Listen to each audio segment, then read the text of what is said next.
History made today in Israel. Hostages released. President Trump addresses the Knesset. Very warm reception for him. But what happened right when Air Force One touched ground, you probably haven't seen this covered anywhere else. We're going to show it to you, and it's going to make you proud, very proud to be an American and to support the man you supported for president.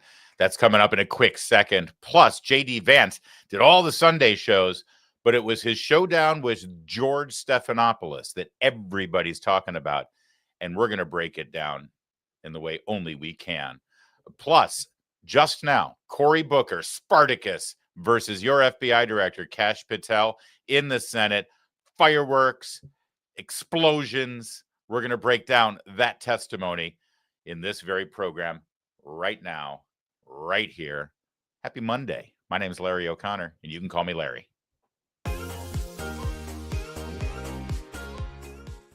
Hey guys, give us a quick like on this video so we can grow our audience. The second you like, we almost double the people who are watching this show live or watching it after the fact on demand. Please do that. And don't forget to subscribe to our channel. And real fast, because of our marketing research, let me know how you first found the show. I want to know how you first found it. What were you watching before we were recommended? Or did you see me do some kind of media hit and that brought you here? Let me know right down below. Thank you for that. Guys, there is a war happening right now. No, not where you think it is. It's in your gut. A battle between good and bad bacteria that determines your health and overall quality of life. Trust me on this, all right? I'm really health conscious. Kimchi is a traditional Korean food used for over 2,000 years for its remarkable health benefits. And Kimchi One from Brightcore Nutrition, it is the fermented superfood your body needs to arm the good guys in your gut with the right weapons to defeat the bad actors once and for all. All health starts in the gut. Everyone knows that. So putting the right fermented superfood in your gut improves every aspect of your health, your heart, your brain, even the quality of your skin and the growth of your hair. Containing over 900 strains of beneficial bacteria in each capsule, Kimchi One supports healthy digestion, fortifies your immune system, and helps detoxify your body. Kimchi has also been known to reduce risk of obesity and promote smaller waistlines by curbing appetite and naturally boosting your metabolism. And listen to this. Kimchi One is all natural, non-GMO, dairy-free, gluten-free, and 100% made in the USA. Today, you can get an exclusive offer now by going to mybrightcore.com/Larry and just use the code Larry for 25% off your entire order. But if that ain't good enough, how about we double that offer? You call my friends at Brightcore and you'll get up to 50% off your order and free shipping.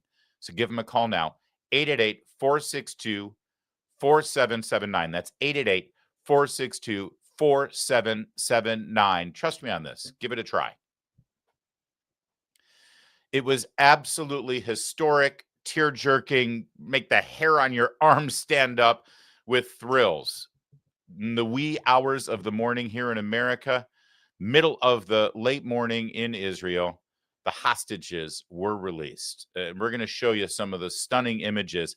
But that moment when Air Force One actually touched down, that was something that can't be replaced. It can't wait till I show you that moment. But first, let's look at how CNN reported it. And this is kind of cool. They flew Wolf Blitzer over there, and they had a Republican strategist and on-the-ground organizer, Scott Pressler, join Wolf, which is really cool. I thought Scott was taller than that. And I'm sorry, what now? I apologize. That's Caitlin Collins. It's Caitlin Collins. She's not under studio lights. She looked a little different. It's okay. No harm, no foul. Here's how they reported it. And welcome back to CNN's breaking news coverage as we are covering a historic moment here in Israel, because for the first time in 2 years, over 2 years, 738 days, Hamas holds no living hostages in its captivity for the first time. Incredible moments. And isn't it weird that they don't seem happy about it? Look at Wolf. I mean, listen, maybe I'm judging these people because they're trying to be straight journalists without but I remember the days when Chris Matthews would get a thrill up his leg because Barack Obama gave a speech. But now you've got this historic moment. They're on the scene and they're just, well, let's just report what's happening. And fine. You know what? I don't want to waste my time with the media. Here's a little bit more about those key moments when these hostages were released. And of course, endless applause for President Trump. Endless applause for President Trump. And when I was there, I even saw people wearing "Make America Great Again" hats in that crowd over at Hostage Square. And yeah, in fact, just wait till you see the outpouring of love and affection for President Trump. The signs, the digital signs, the banners, the chanting. In fact, there were moments when Prime Minister Netanyahu, the actual leader of that nation, his name was announced, and there was sort of a mixed reaction and tepid applause and even some boos. You know, he's got some domestic political problems there. But across the board, the love, adoration, respect, and gratitude for President Trump was incredible. And make no mistake, when a nation has an outpouring of love and respect and gratitude for a nation's leader, obviously it's going to translate to you, because he would only be our leader because you voted for him. And so this is love, this is affection, this is gratitude, this is respect from this nation and really from the entire region for you, for our country, for America. And it was palpable. In fact, as President Trump was preparing to enter their parliament, the Knesset, to deliver a historic speech to that body, they had these little hats, you know, fashioned like a MAGA hat, and it says Trump, the peace president. I don't know about you. I think Town Hall should start selling these things on our store site immediately. I'd get one, wouldn't you? Trump, the peace president, just a couple of days after the winner of the Nobel Peace Prize acknowledged that it really should have gone to Trump. Look at them up in the gallery wearing their red MAGA-style Trump, the peace president hats. The excitement was palpable. In fact, they started chanting his name half an hour before he even entered the room. Incredible. The headline, the front page of the Jerusalem Post, this was captured by our colleague Katie Pavlich from Town Hall Media, who's actually traveling with the president on Air Force One, part of the press pool. She sent this along to us. That's the front page of the Jerusalem Post. Look at the president of the World Jewish Congress. I believe that he helped sponsor this ad, but look at that. I mean, you know, he's that big. Trump is this big. God bless the peacemaker. It's kind of cool to be on this side of the story, isn't it? As Air Force One was flying toward the airport there in Israel, this is what the beach looked like in Tel Aviv. I mean, I don't know how they did that. They captured the profile pretty well, too.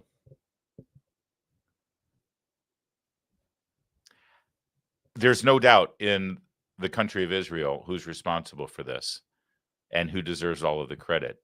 It's a remarkable thing. You know, when you think about it, Jimmy Carter and Bill Clinton, two Democrat presidents, got a lot of credit for forging a summit of sorts. Carter with the Egyptians, where Anwar Sadat and Menachem Begin ended up winning the Nobel Peace Prize for that peace agreement. And it was monumental, by the way, and it's held pretty much since the late 70s. And then, of course, Clinton with Yasser Arafat and the PLO to form what is now known as the Palestinian territories, where they basically, the Oslo agreements gave them autonomy for the most part since the late 90s. Of course, that autonomy turned into Gaza becoming the Hamas cesspool that it is.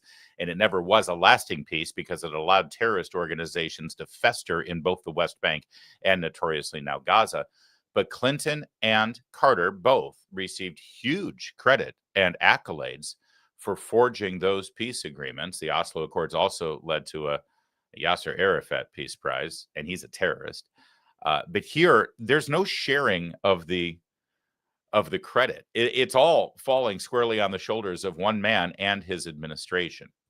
And President Trump appropriately did a bit of a victory lap. Here he is on Air Force One with the press pool, the media pool, on his way to Jerusalem last night.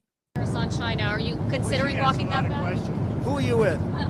Politico, Dasha Burns, sir. Dasha Politico. Politico's gone bad. They've been so wrong about everything. Politico. Politico has been so wrong about everything. Let's get somebody else to ask some questions. You mind? Is that all right? Politico. I love that on two levels. First, just hammering Politico is great. But also, did you notice Dasha Burns? She's the blonde one with like the slick back straight hair. And she's got this podcast. And it's obvious that Politico's been pushing Dasha Burns out there to be sort of the new superstar face. And trust me, Dasha's loving that. Did you notice when he's like, who are you? And she couldn't just leave it at Politico. She had to say, I'm Dasha Burns. Don't you know who I am? Watch again. It's fake news. On China, are you considering walking that back? Who are you with? Politico, Dasha Burns, sir. Dasha Politico. Politico's gone bad. They've been so wrong about everything. Politico. Politico has been so wrong about everything. Let's get somebody else to ask some questions. You mind? Is that all right? Politico's fake news. Politico's fake news. This is a man in full. This is a man who has been indicted multiple times, convicted multiple times, overturned, of course. This is a man who's been impeached twice, and now he's forging peace deals as he's heading over to Israel. He's leaning in there, talking to the press. He's like, Dasha Burns, Politico, you're fake news. We'll move on. It's a beautiful thing. All right. Which brings us to this moment. Hold on tight. Air Force One, everyone goes back to their seats, coming in for a landing there at the airport in Jerusalem. And, of course, as is typical protocol, there's no other flights going in and out as Air Force One is on its approach and it lands. The entire airport is locked down. And everybody, all the pilots, all of the people, the personnel, whatever, they're all plugged in because there's only one plane that's coming into the airport. So everyone hears it's usually a pretty momentous occasion. And here is what it sounded like from the air traffic control tower in Israel as President Trump and Air Force One touched down. Air Force One, this is Ben-Gurion Tower. Welcome to the State of Israel, Mr. President. Your visit carries deep meaning for our people in these times. Thank you for our friendship and the unbreakable bond between our nations. God bless America, God bless Israel, and the friendship between our peoples. And thank you very much, Air Force One. I'm a sucker for this stuff. I'm an absolute sucker for this stuff. I want to play it again. And we got to check with Katie Pavlich. And I want to know if on Air Force One, they ran the feed from the tower onto the speakers in the plane so everybody could hear it. Not sure. I want to find out about that, though. But you want to hear it one more time? Listen to it again. Air Force One, this is Ben-Gurion Tower. Welcome to the State of Israel, Mr. President. Your visit carries deep meaning for our people in these times. Thank you for our friendship and the unbreakable bond between our nations. God bless America, God bless Israel, and the friendship between our peoples. And thank you very much, Air Force One. You know, it's moments like this, sadly, because I am who I am and because I follow the news on a minute-by-minute basis and I'm so obsessed with politics, sadly. It's a moment like this where instead of just soaking that in and enjoying it and recognizing how great it is to be respected and to have gratitude expressed in such a way, in such an important and yet humble way from our friends in Israel, it's moments like this. I'm sorry, I cannot help it. I immediately think what life could have been if Kamala Harris had won this election. I immediately stop and think, what if Joe Biden hadn't melted down at that debate and he stayed and somehow miraculously stayed as president? But would that have ever happened with Joe Biden in Air Force One? Would that have ever happened with Kamala Harris as commander-in-chief, leader of the free world, the president of the United States in Air Force One? Would any of the events that we've experienced for the last 10 months even come close to being if those two were somehow still in charge, or that party was still in charge. God, we are fortunate. And just like the people of Israel expressing gratitude, we should all express gratitude for being able to have dodged that bullet and been able to live through these first 10 months of this presidency. There's more to come, don't get me wrong, but this really is an extraordinary time. I hope you recognize that. I hope you see that. And isn't it great to be on the side that elected this administration to do its job? After touching down, the president was brought directly to the Knesset. Benjamin Netanyahu, the prime minister, gave the opening speech, and it was a good one, a very good one. At one point, he said that there has never been a greater friend to Israel than President Donald Trump. And he paused for a minute in Trump-like fashion, and he said, and it isn't even close. Very Trumpian of him, actually. It was met with huge support from a Knesset that hasn't really supported the prime minister a whole lot over the last several years. Then something extraordinary happened. The minority leader, the opposition leader, they called him in a parliament setting, think Chuck Schumer and Hakeem Jeffries merged into one.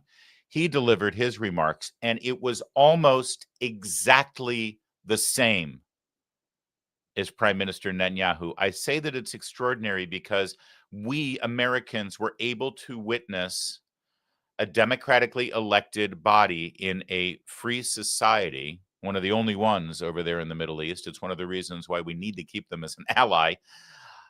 We were able to see the opposition leader join with the majority, the prime minister, and sing from the same hymnal about what's most important to the people of that country. It's like we've lost sight of that here in this country. Do you ever notice that if Trump is for something, the Democrats have to knee-jerk automatically be opposed to it? Even this peace deal, you saw some people emerging over the weekend who either couldn't give him credit, had to say, well, you know, Biden really set this up, or in some way just stay silent. I mean, frankly, there are some people who were claiming they wanted peace in the Middle East and they wanted the war to be over. And now that there is peace in the Middle East and the war is over, they're not saying a damn thing, because I don't think they really did want peace. They wanted to inflict pain on Israel. They wanted, from the river to the sea, the Palestinians to end up wiping Israel off the map. They're not happy today that the war is over. They're not happy today that the hostages are free. They're not happy today that Hamas has now begun disarming, because they don't want Hamas to be disarmed. They're on Hamas's side. Over here, for some reason, our democratically elected representatives can't quite figure it out to actually set aside political differences and celebrate something undeniably great. But over there, they could do it. You had both leaders of the majority and the minority speak out and say basically the same thing. This is brilliant. This is wonderful. No, there was never a genocide. No, there was never forced starvation. We were on the right side of this story. We were the victims, and we defended ourselves and defeated our enemy. That's what Israel said today.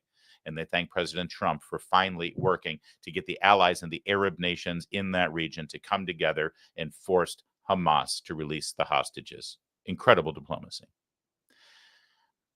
It was almost perfect until, during President Trump's remarks, in the outer fringes of the Knesset, they had basically their version of the Squad. They had their version of Rashida Tlaib. They had their version of Ilhan Omar and Zohran Mamdani, who stood up and disrupted his speech with a giant banner that said genocide. But I want you to see how these things are handled in the Israeli Knesset. להוציא אותו מהאולם. להוציא אותו מיד, החוצה, החוצה. Please expel this Knesset member. Please expel this Knesset member. להוציא גם את חבר הכנסת כסיף. להוציא את חבר הכנסת כסיף מהאולם. Expel Knesset member Kasif out of the hall. Please expel him immediately.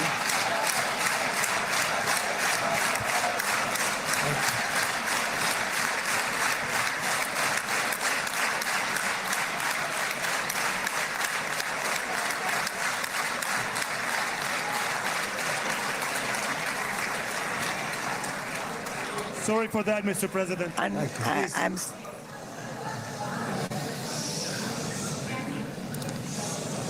That was very efficient.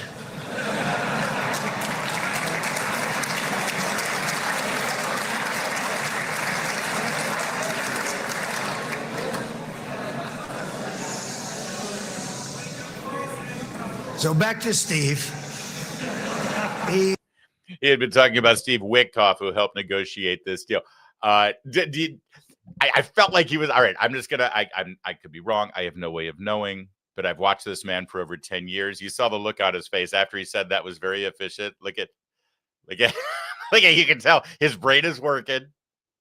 He's thinking. I think he wanted to riff. Because here's the thing: this is a man who has not been able to give a State of the Union speech before a joint session of Congress without something stupid happening.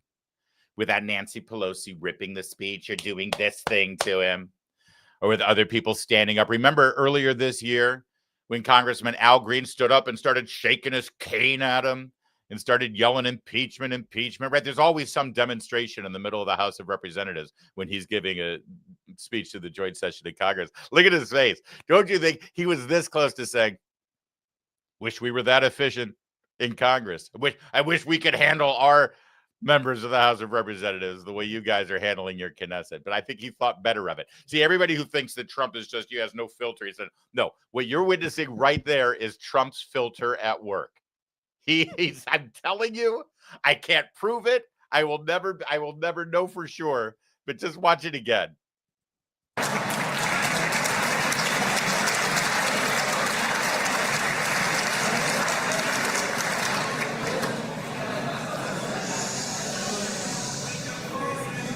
So back to Steve. I am telling you, he just thought better of it. He was going to say something else, and he thought better of it. All right.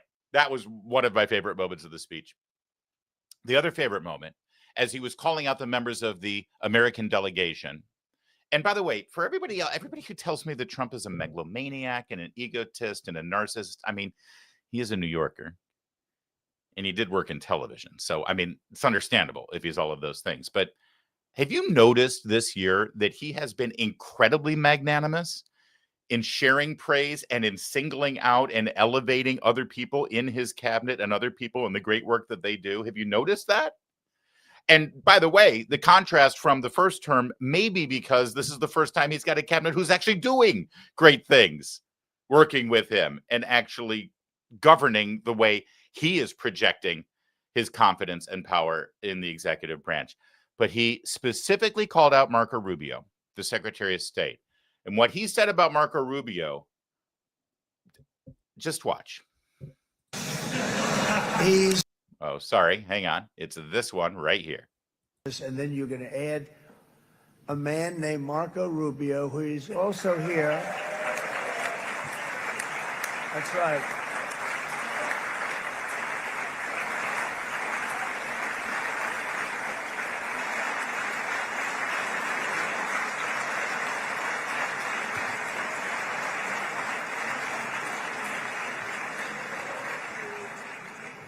And I have a prediction that Marco will go down, I mean this, as the greatest Secretary of State in the history of the United States. I believe that.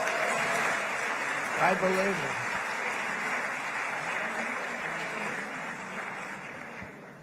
it. And he and I, we really fought it out. You remember, he was tough. He was nasty. Who the hell thought this was going to happen, Marco, right? And now I'm saying he's going to go down as the greatest. He will. He was always smart and sharp, and people respect him. And then we have... He's only been Secretary of State for 10 months. And President Trump is saying that he's going to go down in history as one of the best. And I got to tell you, if he ends his tenure as Secretary of State today, he's got a record to compare with some of the best, right? I mean, and by the way, once again, great insight into Trump and how he deals with people, even adversaries, if you think about it. It's true. If you go back to 2016, it was probably Marco Rubio and Ted Cruz, to a certain extent, that were the fiercest competitors in that primary.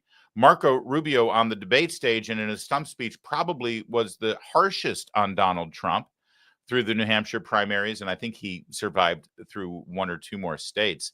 But this tells you something about how Trump ends up respecting people who actually push back and fight.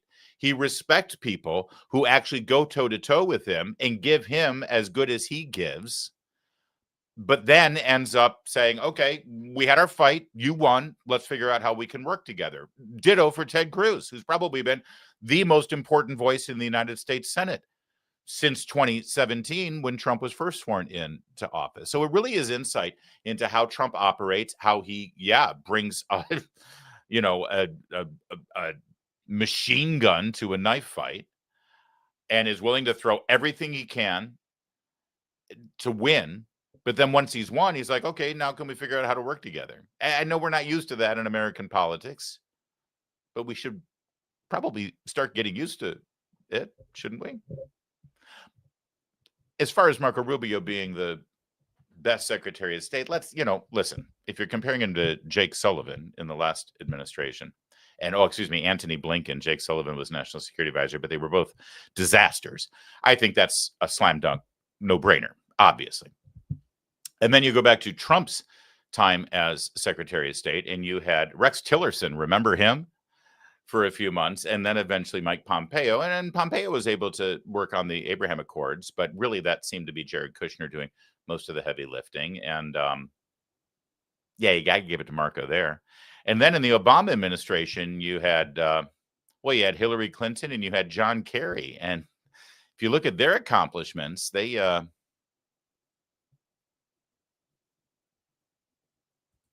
I think he might be right. I think Marco, at least here in the 21st century, Marco Rubio is right up there on the short list, and they're just getting started. What a day in Israel. What a day in world history. And it's a pretty good day to be an American. If you buy a Birch Gold, you're going to get free silver. Think about that. You buy gold and you get free silver. That's right. For every $5,000 purchase from Birch Gold this month in advance of Veterans Day, they're going to send you a free patriotic silver round that commemorates the Gadsden and American flags. You see them there? They're both there. Don't tread on my gold, buddy. Gadsden flag, silver round. Look, gold is up over 40% since the beginning of this year. Birch Gold can help you own it by converting an existing IRA or 401k into a tax-sheltered IRA in physical gold. Plus, they're going to send you free silver. Look at it. They even sent it to me. Free silver, honoring our veterans on qualifying purchases. And if you're current or former military, Birch Gold has a special offer just for you. They're waiving custodial fees for the first year on investments of any amount. They've got an A+ rating with the Better Business Bureau, tens of thousands of happy customers, many of which are you, my listeners, my viewers. I encourage you, please, to find out how you can diversify your savings into gold. Text my name. This is the best time to do this. Text my name, Larry, to the number 989898. You're going to get free info kit, and you're going to claim your eligibility for free silver with qualifying purchases before the end of the month. Again, text my name, Larry, to 989898. Do that today. This weekend, J.D. Vance, the Vice President of the United States, was tasked with doing the Sunday shows, and he did the full circuit. And it's really great to watch J.D. Vance doing this, obviously talking about the government shutdown, talking about the peace deal, talking about Antifa, talking about ICE raids, talking about all of the things that are important to the American people, except when he got on George Stephanopoulos' show. The throwdown with George Stephanopoulos is one for the ages, and it says quite a bit about J.D. Vance and how he's able to handle adversity in his job and conflict in his job. But it tells you even more about George Stephanopoulos and ABC News and Disney. I'll explain that coming up in a sec. But first, let's start with J.D. Vance on Maria Bartiromo on Fox News Channel. The longer it goes on, Maria, the more significant they're going to be. If you remember, we went 9 days before announcing any significant layoffs. Again, the President of the United States wanted to reopen the government. He was trying to work with Democrats in order to make that happen. But the longer this goes on, the deeper the cuts are going to be. And Maria, to be clear, some of these cuts are going to be painful. This is not a situation that we relish. This is not something that we're looking forward to. But the Democrats have dealt us a pretty difficult set of cards. We're trying to do the best that we can with the shutdown situation that Chuck Schumer has left us. Now, this is hilarious because Democrats, they've played this game for decades. And Democrats are like, hey, whoa, JD, what are you talking about? Cuts? Layoffs? Pink slips? Firing people? Downsizing the federal government? No. When we have a government shutdown, it's basically a delayed paid vacation for everybody. Yeah, don't you understand how we're supposed to do this, JD? You're new in town. Come here. Sit down. Let me tell you how this works. We make a lot of noise and pretend like the government is shut down. You make a lot of noise and pretend like, people are going to starve and they're not going to get any, ability to go to the Smithsonian or any national parks, right? And yes, we're going to ask the military to work for free, but they're going to get paid eventually. I know. A lot of those enlisted guys up to E3s, E4s, it's probably hard for them. They don't have a lot of money in the bank. They're married. They got a couple of kids, but it's okay. We don't care. We're using them as political pawns and political props. And we all make a lot of noise, and eventually we work out a deal. But, we're able to get a lot of publicity, and we're going to able to look like we're fighting you, even though it's meaningless. And we'll get to raise a lot of money. In fact, we're going to do this whole No Kings rally later in the month. And then once we're done with that and we're able to get a bunch of people's email addresses so we can fundraise off of them for the next couple of months, then we'll open the government again. And ultimately, anyone who's been furloughed is going to get their money back in back pay. No harm, no foul, JD. That's how these things are supposed to happen. In the Trump administration, with Vice President J.D. Vance and Director of OMB, Russ Vought, have said, oh, government shutdown, you say? Okay, well, let's see how it goes for a week or two. And if it continues, we're just going to start downsizing the government because that's the fiscally responsible thing to do. Okay, great. Let's go. Let's do that. And that's what he's doing. That was Fox News with Maria Bartiromo, substantive, important, and making news. Over on Face the Nation with Margaret Brennan, same thing. Substantive about the government shutdown. Chuck Schumer, Democrats, let's go. This isn't a deal making. This isn't a negotiation. This is hostage taking. The Chuck Schumer has not said to us, this is what we need. He said that unless you give us what we need, we're going to shut down the government. That is a totally different thing. If Chuck Schumer wants to come into the Oval Office or come to my house, he is welcome to talk about how to fix health care policy for Americans. Of course, we want to lower insurance premiums. We want to make sure that the skyrocketing health care costs of the Biden administration start to level off and hopefully come down. That's one conversation. But you don't come into the Oval Office and say, unless you, the President of the United States, give us everything that I want, I'm going to shut down the government. I'm going to deny low-income women and children their food benefits. I'm not going to pay the troops. That is what Chuck Schumer has put us in the situation of doing. We don't negotiate with a person who has taken the entire federal government hostage over a health care policy dispute. And I think that basic principle, you saw Barack Obama say this to Ted Cruz and a number of Republicans. We want to talk about health care policy, but we're not going to shut down the government over this. That's all that Donald Trump is now saying to Chuck Schumer and the far left Democrats. We are not going to negotiate over opening the government. We'll negotiate on health care policy, but only once you do your job and open up the people's government. There you go. Face the Nation. This Newsy, substantive, smart, bright. And by the way, a side note, when you just heard the vice president, and he used to be an enlisted man in the Marine Corps, he was none too happy about the idea that our troops are now going without pay. As of this week, they're missed a paycheck, right? And so I don't know if you saw this over the weekend, but President Trump's administration figured out a way to shuffle some money within the budget at the Pentagon, slide some money over from some programs and move it over into payroll. And the troops are going to get paid, or a good chunk of the troops are going to get paid. And Democrats are pissed about it. Think about that for a minute. The money is the same. No new money has come out of Congress. There's no new money coming out of Congress. Can't. Everything is shut down right now. There's nothing appropriated for any new spending, but there was money that was appropriated for old spending and old projects that's sitting there.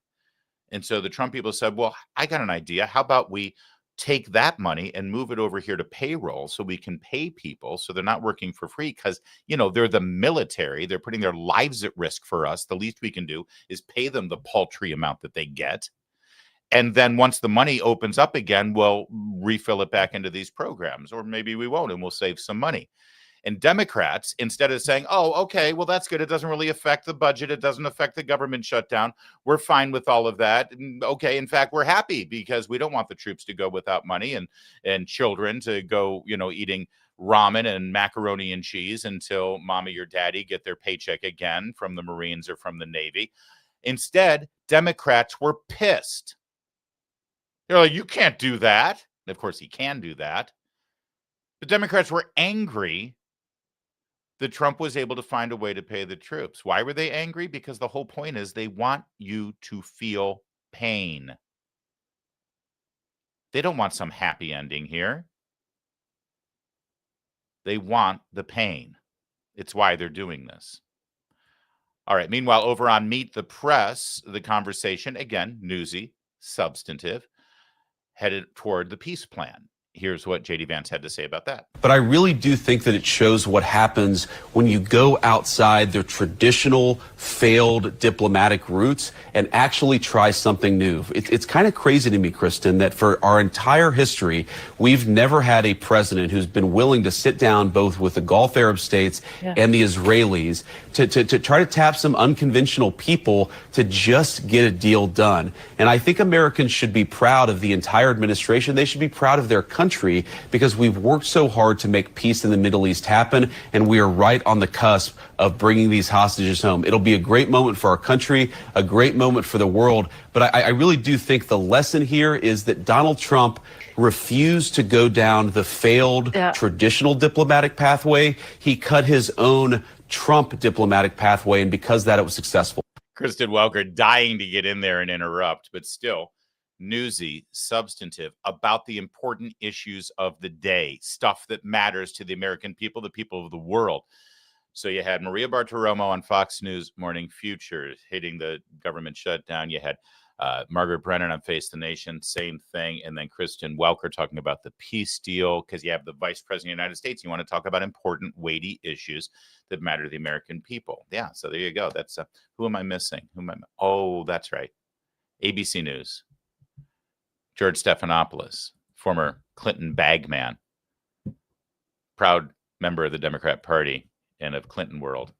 He didn't want to talk about the government shutdown or talking about border policy or the peace plan or tariffs in China. No, he didn't want to talk about any of those things. No, George Stephanopoulos, in the moment that he's got the Vice President of the United States there on his program, he wants to talk about a conspiracy theory fake scandal about Tom Homan accepting a $50,000 bribe. And J.D. Vance called him on it to his face, and it was glorious. I don't know what tape you're referring to, George. I saw media reports that Tom Homan accepted a bribe. There's no evidence of that. And here's, George, why fewer and fewer people watch your program and why you're losing credibility. Because you're talking for now 5 minutes with the Vice President of the United States about this story regarding Tom Homan, a story that I've read about, but I don't even know the video that you're talking about. Meanwhile, low-income women can't get food because the Democrats and Chuck Schumer have shut down the government. Right now, we're trying to figure out how to pay our troops because Chuck Schumer has shut down the government. You are focused on a bogus story. You're insinuating criminal wrongdoing against a guy who has done nothing wrong instead of focusing on the fact that our country is struggling because our government's shut down. Let's talk about the real issues, George. I think the American people would benefit much more from that than from you going down some weird left-wing rabbit hole where the facts clearly show that Tom Homan didn't engage in any criminal wrongdoing. It's not a weird left-wing rabbit hole. I didn't insinuate anything. I asked you whether Tom Homan accepted $50,000, as was heard on an audio tape recorded by the FBI in September 2024, and you did not answer the question. Thank you for your time this morning. No, George, I said that I don't. Up next, we'll be right back. Wow, what an asshole. What an absolute teeny ass. How does this guy, well, actually, I won't even ask the rhetorical question because I know how he keeps his job. I'll tell you that in a second. But for those of you who don't know this story, and I don't blame you for not knowing it because it truly is a blue sky, left-wing, fever swamp, Huffington Post story. There is allegedly a video. You just heard Stephanopoulos claim that it's a fact. It exists. Video of Tom Homan accepting a $50,000 bribe from people to do business with the Trump Department of Homeland Security. Now, it's an interesting thing because if I'm a journalist, if I'm George Stephanopoulos, if I'm given his budget and if I'm given his salary, I would actually set this up in a pretty dramatic way. And I would say, Mr. Vice President, hold on a second. Here's the tape. Let's watch it together, shall we? Why didn't he do that? I'll tell you why. George Stephanopoulos said definitively just now that it is a fact that this tape exists of Tom Homan accepting a $50,000 bribe. But he doesn't know that. He hasn't seen it. It hasn't been released. Have you seen it? I haven't seen it. I'm not aware of it being released. I mean, if it had been released, why wouldn't he play it right there? I think he would. Another thing about this story, it was supposed to have taken place September of 2024. Can I ask you a question real fast? I'm sure you know the answer. Who was president of the United States in September of 2024? Yeah, that's right. It was Joe Biden. I mean, I don't think Biden remembers that, but you do. That's right. So answer this. What was Tom Homan's job with the federal government in September of 2024? I'll answer for you. He didn't have a job with the federal government in September of 2024. He had been out of work for about 4 years since Trump was no longer president and Biden took over. So explain something to me. How exactly does one accept a bribe to get a job at the Department of Homeland Security if one does not even work for the Department of Homeland Security or for the Trump administration, since there isn't a Trump administration in September of 2024?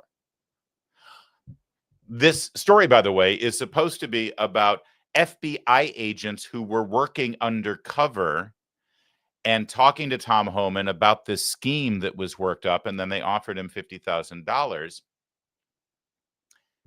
Maybe it's me, but I think the bigger story here that George isn't really interested in is that under Christopher Wray's FBI, Merrick Garland's Department of Justice, and under Joe Biden's administration, FBI agents went on an undercover sting to entrap Tom Homan in September of 2024 before the presidential election.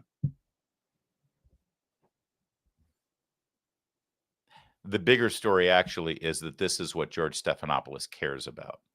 And this is what he wants to waste his viewers' time with. This is the same George Stephanopoulos who in March of 2024 had Nancy Mace on the program and spent over 6 minutes slamming her, challenging her, confronting her because she supported Donald Trump. And George Stephanopoulos is saying, but he was found guilty of rape by a jury.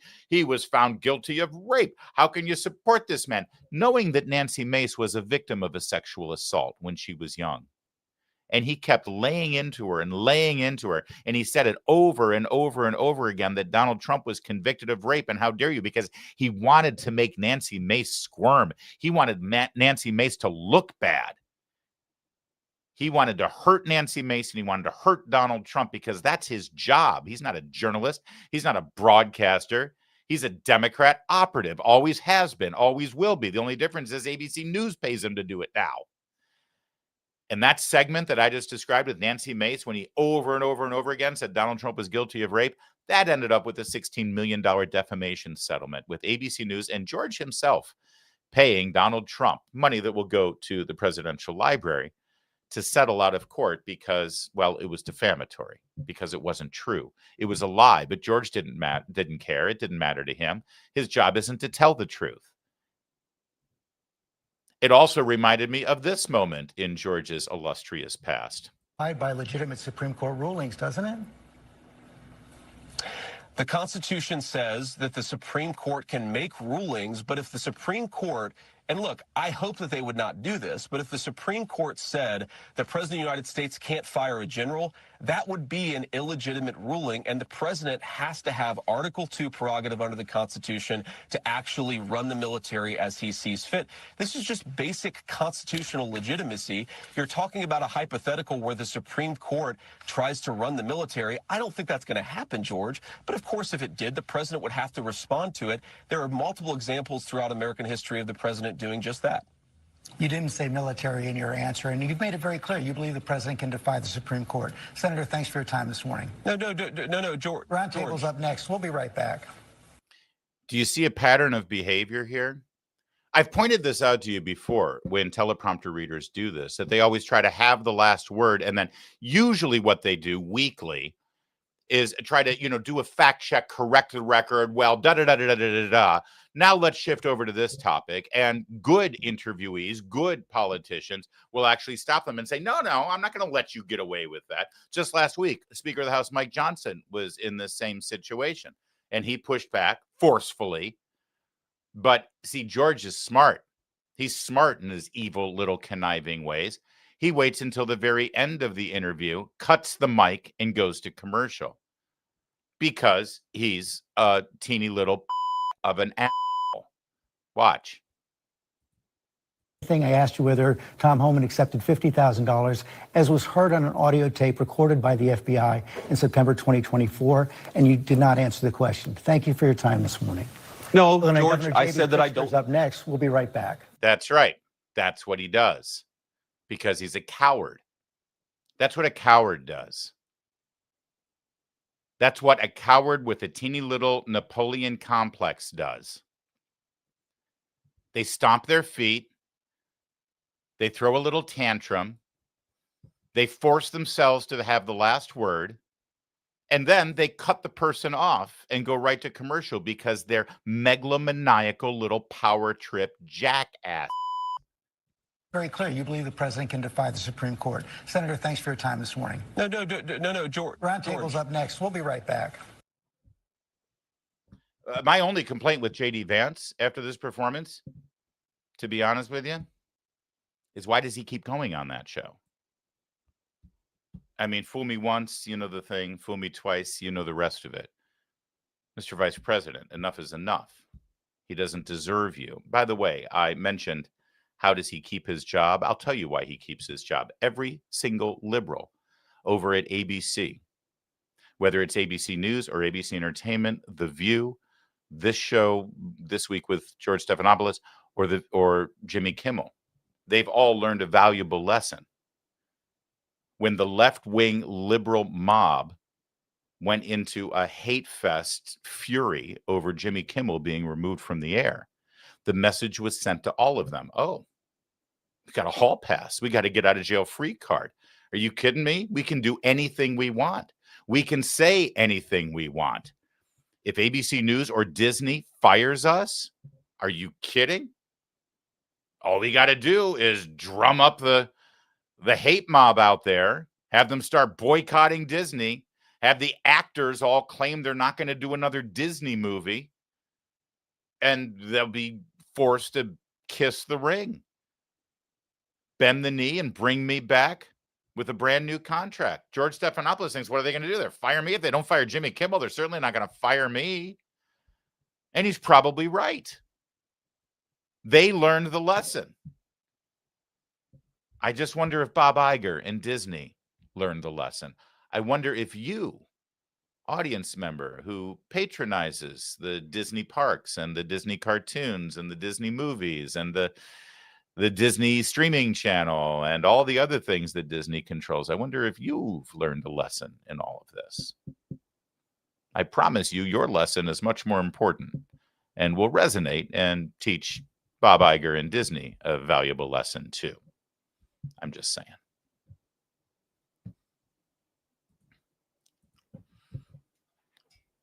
Quick sip, and then we got one more segment. Just moments ago in the United States Senate, your FBI director, Kash Patel, squared off with his sworn enemy, the worst adversary he's ever come across. I don't know if he's going to survive. It's Cory Booker. Oh, it's Cory Booker. I'm sorry. Well, that was a bit of a buildup for what's sure to be a bloodbath. Spartacus decided that he wanted to flex a bit and bulge his eyes out and be Cory Booker. And Kash Patel was ready. Not that I recall. How often do you speak to Stephen Miller? Frequently on our Homeland Security task forces. You frequently talk with Stephen Miller about subjects other than Homeland Security task force issues, correct? I frequently talk to Mr. Miller about Homeland Security task forces. Has Stephen Miller ever given you his opinions on how to run your agency? Mr. Miller's interagency operations are invaluable to the FBI. That's what we talk about. So you frequently discuss your job and your responsibilities with Stephen Miller and Pam Bondi, I imagine, as well. Absolutely. She's the Attorney General. Understood. Okay. Donald Trump promised to make us all safer. You have pushed out senior FBI agents with decades of knowledge and experience. In fact, this is the first time in FBI history that neither the director nor the deputy director have any experience with the FBI. You've shifted the agency's priorities primarily to pursuing Donald Trump's immigration enforcement agenda. According to ICE data, the Cato Institute, which is a conservative think tank, found that 20% of all agents have been diverted from their work to assist ICE immigration enforcement. 20%.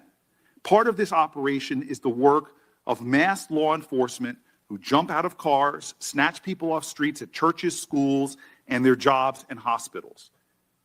Have there been any FBI agents who investigate crimes against children that have been assigned to immigration enforcement, yes or no?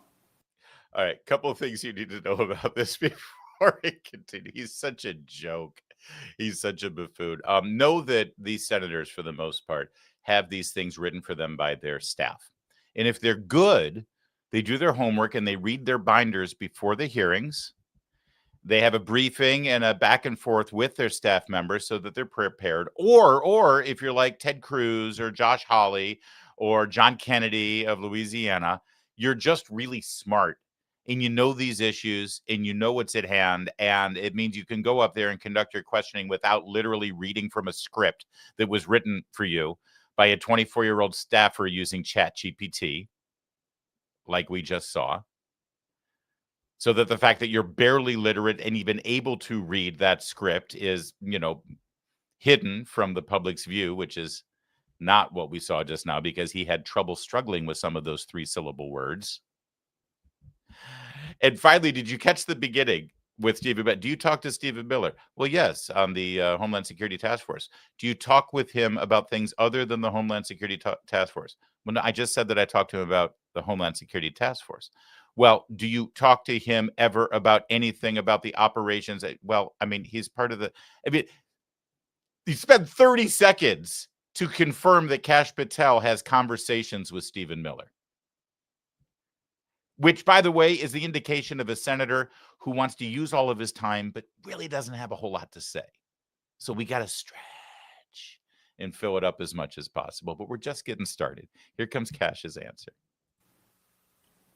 The premise of what you say is entirely false. Have there been any FBI agents who investigate foreign domestic terrorism? You don't get to say America is not safer under this leadership. I am not saying America is safer because of the work of the FBI. You're making a presumption of premise. 4,700 children. Sir, we have seized 6,000 weapons and 23,000 violent felons have been arrested. That FBI agents who investigate human trafficking have been reassigned to immigration enforcement. You are not denying that FBI agents who are on the task force that fight against Russian oligarchs have not been reassigned. Public Corrections Squad reassigned. People who defend children reassigned.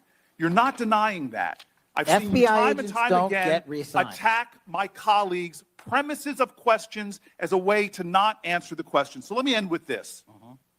I believe you have made our country weaker and less safe. I believe that we are more vulnerable to a major event, and I pray to God it doesn't happen. You've gutted the Bureau of Institutional Knowledge and Expertise. You fired or pushed out seasoned FBI officials, many with more than 20 years of experience, and were working on cases that were critical.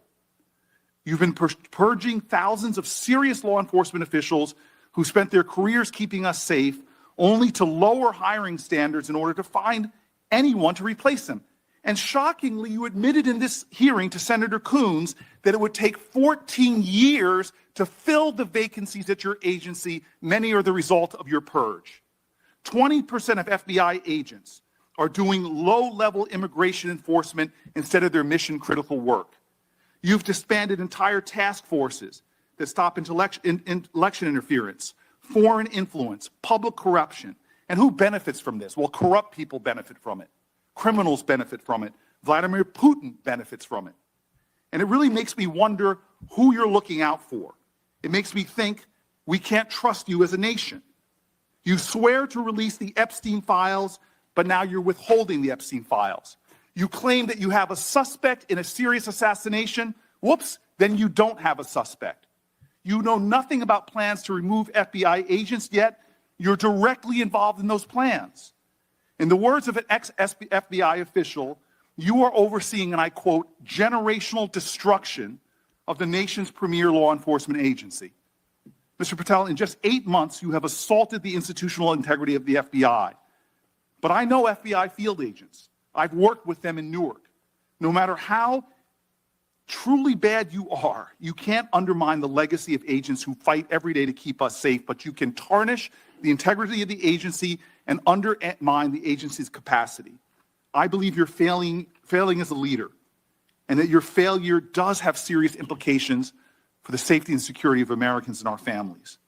We're more vulnerable to domestic and foreign attack because of your failures of leadership. I don't think you're fit to hand the bureau, but here's the thing. I have to, because it's just the worst. I used to work in the theater business. I was a manager and a producer of shows. I worked with directors. I worked with actors. It's, my first love. And there's nothing more entertaining than watching a really bad actor who doesn't know how bad they are. In fact, even better, they think they're awesome. They think that they're like the next Brando. They think that they are just chewing up the scenery. When, again, I will point out, did you notice him reading the script? I know that he got a record for speaking for 24 hours on the Senate floor, but I mean, I don't think when it matters, he can actually put thoughts together without one of his staffers writing something for him. Why? Everything that he just said, why did that need to be written down and scripted word for word for him? I mean, you can't just give the senator some bullet points. It's not like he's 90 years old, like he's Mitch McConnell going up there and trying to stumble his way through something. It's just so bad. There is nothing more entertaining than watching a bad actor who thinks he's great give a Shakespearean monologue, knowing as he's delivering it, I am nailing this. And everyone in the audience is like this.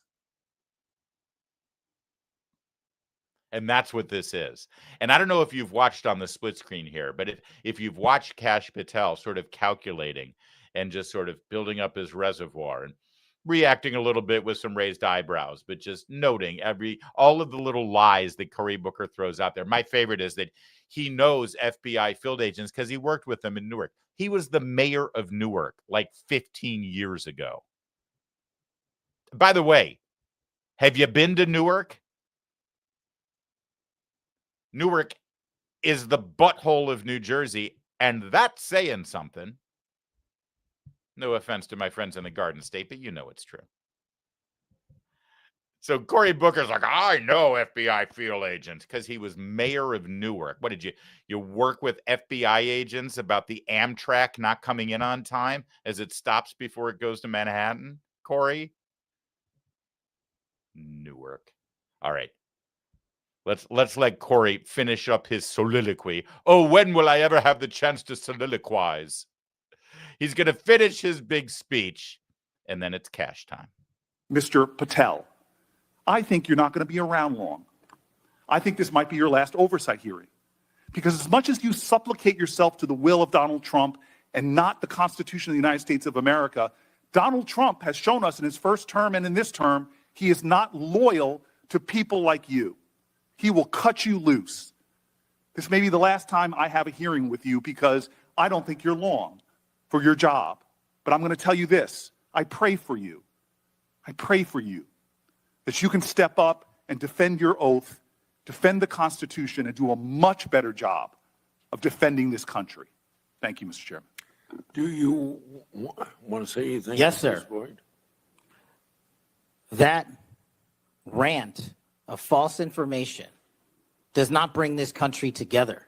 If you want to work on bringing this country, it's my time, not yours. My God. If you want to talk about dividing this country, it is I my follow time. you on your social media posts that It is tear my this country time apart. to address There should be a your unifying- falsehoods. Oh, You are an you can try embarrassment all to the you division want in this country. to not Senator, take it is my responsibility time. for what You you had have your said. time. Sir, you're Your making time a is mockery of this over. committee. Sir, you don't tell me my time is over. You The know how people far of New we've Jersey come tell me since what my you time is. Senator- You can't lecture me. You can tell me Sir, my time's you have- over? You may be the charge of the I'm not FBI, going anywhere. but I am not afraid of you, sir. Mr. Chairman, Not afraid of you. Mr. Chairman, point of order. Senator Booker, I announced at the beginning of this meeting that this back and forth talking over each other doesn't work. And I said if that happened, I asked Patel not to respond, and I was going to give him some time after the senator's time was up to respond. And he has the privilege to do that uninterrupted. Mr. So Chairman, go- one point of Go order. ahead, Mr. I've Patel. watched him talk over us, and you've never once criticized him for us not even being able to get our questions out. Well, He has been rude and disrespectful to senator after senator. And when the senators were not giving him a chance to answer, I didn't stop the senator either. Go ahead, Senator. Thank you, Mr. Chairman. If the FBI, under my 7-month leadership, were failing this administration in this country, why do we have 23,000 violent felons arrested this year alone? A double increase from that time last year. Why is it that we have seized 6,000 weapons? All right, he goes on there, but really it was Booker that I wanted you to see because he's such a maroon. All right, we're going to wrap up this Cory Booker segment with a montage that we've put together. We've been working all night on it. It's really impressive. I've got a montage now of every single prominent Democrat in the Senate, in the House, and throw in some governors there too and some past presidents, all testifying about how much they love and admire Cory Booker, how he's the smartest man in the Senate, how he's a strategic expert about everything having to do with Democrat Party policies and politics, how they would lead him into, or they would follow him as they lead him. He leads them into a fight. How he is the leader of their party right now and the most dynamic and important voice that the Democrats have ever had. And once again, one of the gifted, talented, intelligent, brilliant minds in the United States Senate, because, you know, he deserves a bit of a break. So let's play that montage now of all of those. Oh, I'm sorry. We couldn't find any of that. Okay, could we get one? Could we find one Democrat saying anything like that? And we got nothing. He's Cory Booker. He's kind of an island. Doesn't have a whole lot of friends. Not a whole lot of even. Hey, Jasmine Crockett, can you say something about how smart Cory Booker is? Jasmine Crockett's going to be like,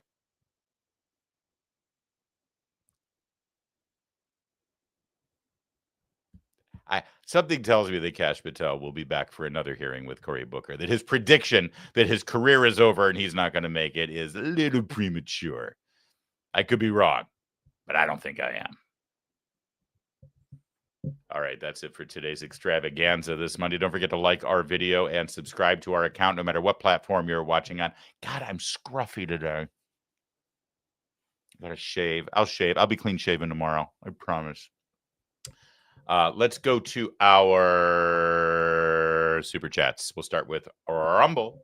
We got $5 from Casperius. JD Vance should just keep recording on his end after Georgie cuts him off and post it on Twitter. Whole interview context. Maybe even go live. I do like that. That's a good idea. That's a good idea. Let's see what else we've got here.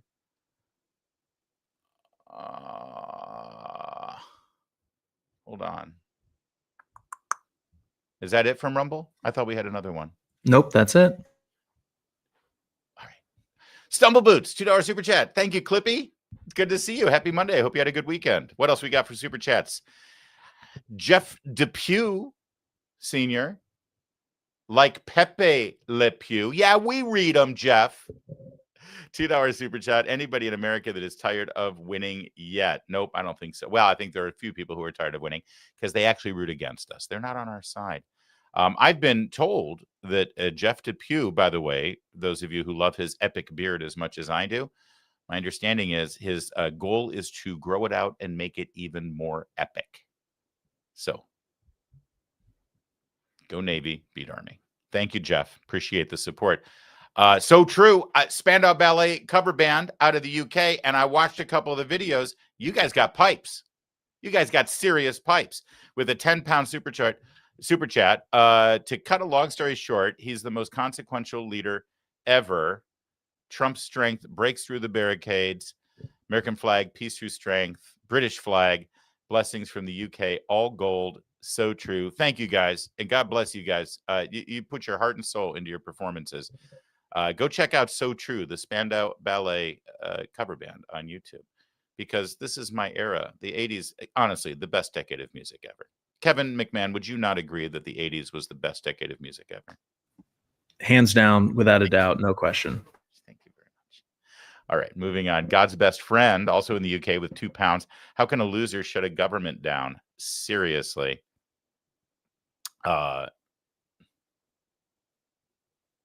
He's always an enigma, isn't he? God's best friend. What's that a reference to? See, he remembers this show better than I do, and I just did it. Do you know what that's a reference to? Maybe Schumer. Okay. Paul Weymouth with $2 super chat. Tom Homan 50,000. Hilarious Superman. Yes, that whole scandal. And listen, there may be video out there. I don't know. I just know that George Stephanopoulos told you there is, yet he didn't play it. And I searched for it. I don't see it.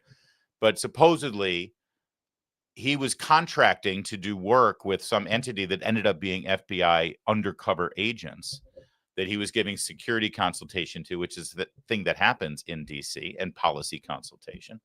And these FBI agents claim that it was to curry favor with the incoming Trump administration should he win the election. And that's what constitutes the bribe at the time. I mean, the FBI, under the new leadership, took a look at it and said there's no evidence of any wrongdoing here, and they dismissed it. And that's the tinfoil hat scandal that all the people on Blue Sky are talking about. It's a joke, Paul. Also, Paul Weymouth with $2 super chat. Booker versus Cash. Laugh my ass off. Yeah, it's not even close. They should have called it in the first round. Dan O'Brien with $2 super chat. That's an epic 70s hair. Is that 70s or 80s, you think? Parted down the middle, feathered. I'm thinking 79, Dan. I'm going with 79 because I had the same look. Thank you, Dan. Patrick with £5. When you stop and think, you realize that the core Democrat mission is to punish American people for not doing as they were told last November. Actually, it goes all the way back to November of 2016, but you are 100% right. And that filters into the media as well, Patrick. Well spotted over there in the UK. God's best friend with £2 super chat. I don't have many friends. No reason to insult me. I didn't insult you. I said you're an enigma. I'm certainly not insulting you, God's best friend, and I'm sorry about. Well, you have a lot of friends here. We love you as part of our community here. Sometimes I don't know. Lou Gunn with a $1.99 super chat. No, I don't require benefits. Thank you so much. See, Lou's responding to Friday's super chat, where if she was gonna, hold on, I'm wearing my town hall media uniform today with the Larry Show. Lou is now our volunteer intern. Thank you for that, Lou Gunn. Thank you for the super chats, everybody. Appreciate it big time. And thanks for watching. We will be back tomorrow. Same time, maybe not same place. I mean, for you, it's the same place, but I might be in a different place. Tune in to find out what I'm talking about. In the meantime, we'll see you then. My name's Larry O'Connor. You can call me Larry.